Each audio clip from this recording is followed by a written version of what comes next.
The most unexpected coaster announcement of today is from my home park, Kings Island, with Snoopy's Soapbox Racers, a Vekoma Family Boomerang.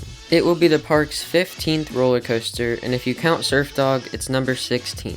The actual ride experience isn't too impressive, but what it does for the park and the chain as a whole could really change some things for the better. First off, let's dive into the ride experience. Starting off, you will reverse into a small lift hill, then drop off the lift, similar to what you would experience on other Vekoma Family Boomerangs or in Vertigo. You then drop, passing through the station, reaching a top speed of 36 miles an hour. Then you enter some turns, pass over the station, and then rise up the 73-foot spike. You then roll back down and traverse the 637-foot layout backwards, which totals in about 1,400 feet traveled. I think this addition is great. It's not what us thrill seekers wanted, but it's something that the park needed. What really worries me is the capacity of this coaster. There's going to be a lot of kids who are going to want to ride this attraction, but with being a boomerang, it can only operate one train. Kings Island operators are really good about getting people through very quickly, but there's only so much you can do when a ride has one train.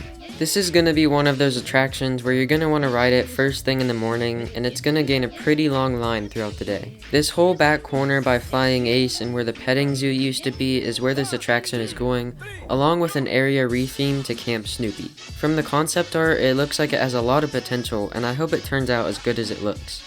This attraction comes with a new playing area for kids featuring camp-themed activities and a lot of other camp-style theming. What's also interesting is Flying Ace looks to be getting repainted to green and brown to fit in with the camp theme, and I find this interesting because they painted it last year for the 50th anniversary, so that was kind of like a waste of paint, I guess. Something that I also think would be really cool is if Flying Ace got some new trains from Vekoma that'll make it more comfortable, and it'll be a nice add-on to the new area. The part of Planet Snoopy that is being rethemed is probably the worst and most outdated part, so I'm glad they're giving it some attention. Kings Island used to rank it among the top kids areas in the world and has since been sort of outdated, so this retheme is much needed. Now onto how I think this could impact the park chain as a whole. I think that Cedar Fair working with modern Vekoma will bring many opportunities for parks in the chain to get some new coasters.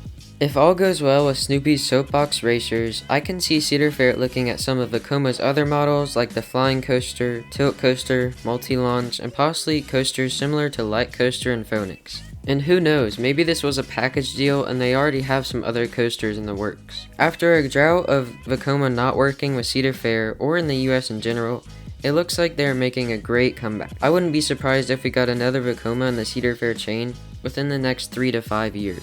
As for Kings Island, I can see our next major thrill coaster coming as early as 2025, but I'm gonna say most likely 2026 or later, just because of how much this area might cost and what they're looking to invest in.